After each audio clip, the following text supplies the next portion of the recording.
Assalamualaikum warahmatullahi wabarakatuh. Perkenalkan, saya Leni Nurlinayanti. Saya mengajar di Politeknik Hang Tuah, Jakarta. Sebelum memulai pelajaran, saya akan memberikan sebuah pantun. Perut sehat, minum jamu. Sampai beli jenis 2. Haruslah terus menuntut ilmu sebagai bekal di hari tua. Ya. Di sini saya akan mengantarkan materi anatomi fisiologi manusia. Apa sih anatomi? Anatomi merupakan bagian atau memisahkan atau iris atau potong.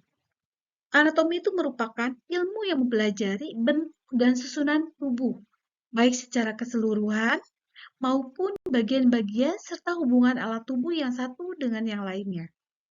Ya. Sedangkan fisiologi merupakan alam atau cara, ya. Sedangkan logos ilmu pengetahuan. Jadi, fisiologi merupakan ilmu yang mempelajari faal atau fungsi dari tiap-tiap jaringan tubuh atau bagian dari alat-alat tubuh dan sebagainya. Di sini ada tingkat struktural organisasi tubuh. Ya.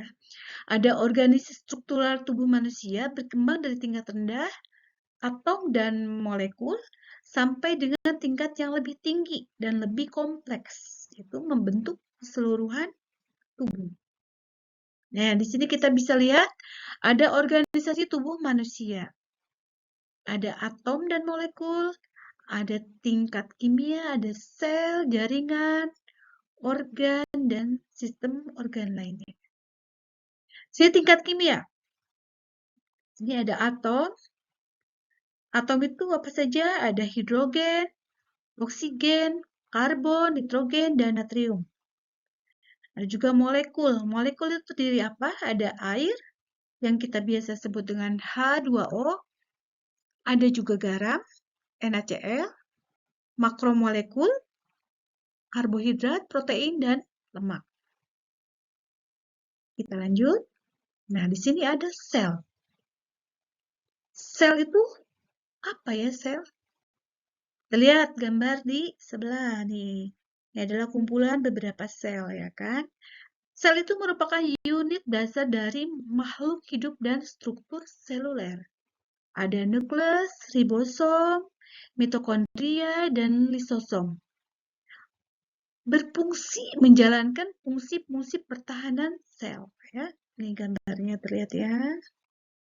Nah, nih ada juga selain sel, ada juga jaringan. Jaringan merupakan sekelompok sel dengan struktur yang sama dan melakukan fungsi yang sama. Nah, ada 4 jenis jaringan dasar. Ada jaringan epitel, jaringan ikat, jaringan otot, dan jaringan saraf. Ya, di sini kita bisa lihat di gambar. Ini tipe jaringan ya. Ada juga organ. Sering kita dengar namanya organ. Tapi itu organ kadang kita belum memahaminya ya. Organ merupakan 2 jaringan atau lebih yang bergabung membentuk satu organ seperti perut, ginjal, mata, dan lainnya. Sebuah organ berfungsi sebagai pusat fisiologi khusus untuk aktivitas tubuh. Kita lihat di sini ada otak, ya kan? Ada sumsum tulang belakang, ada organ-organ ya, banyak ada ginjal, ya kan? Di sini organ-organ ada hati dan sebagainya. Sistem organ. Apa itu sistem organ? Merupakan gabungan beberapa organ yang bekerja sama untuk melakukan fungsi yang berkaitan.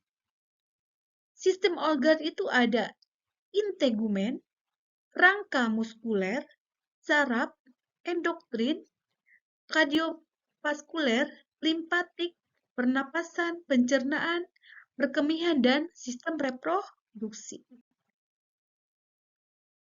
Nah, di sini ada komposisi cairan tubuh di dalam diri kita itu ya. Di dalam tubuh kita terdapat ada air atau yang biasa kita tahu H2O.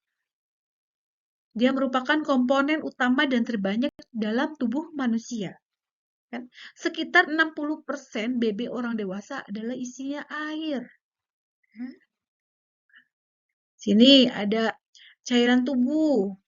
Cairan tubuh itu ada yang intraseluler, ada yang ekstraseluler.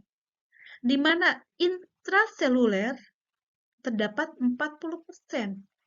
Yang 20%-nya adalah ekstraseluler. Nah, si ekstraseluler itu ada lagi. Ada cairan interstisial dan plasma. Ya, sini. Nah, di sini nih cairan intraseluler atau disebut dengan CIS ya. 40% dari BB total cairan yang terkandung di dalam sel. Nih, orang dewasa nih, 2/3 dari cairan tubuh adalah intraseluler, sedangkan bayi setengah dari cairan tubuh adalah cairan intraseluler. Sini cairan ekstraseluler atau CES. 20% dari BB total. Ya, berat badan manusia.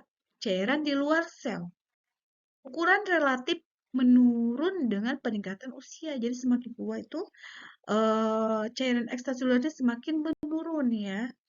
Bayi baru lahir kira-kira setengah cairan tubuh terkandung di dalam cairan ekstraseluler. 1 tahun, volume relatif dari cairan ekstraseluler menurun sampai kira-kira 1/3 dari volume total. Ya. Sini ada gambarnya, intraseluler, ekstraseluler, dan ini ya, nih ada ekstraseluler, ada air, segala macamnya nih.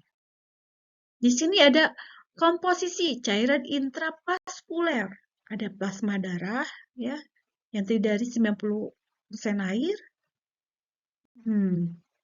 Sini ada garam mineral. Garam mineral terdiri dari apa? Kalium, natrium, dan kalsium. Ya. Sini kalau protein darah atau biasanya disebut albumin, globumin ya. Ada antibodi, glukosa, asam lemak, dan asam amino. Sini ada sel-sel darah. Apa saja? Ada sel darah merah atau kita sebut dengan eritrosit, sel darah putih, leukosit, sel pembeku darah atau trombosit ya. Sini untuk materi kali ini saya cukupkan sekian, nanti sampai bertemu di materi selanjutnya. Assalamualaikum warahmatullahi wabarakatuh. Terima kasih.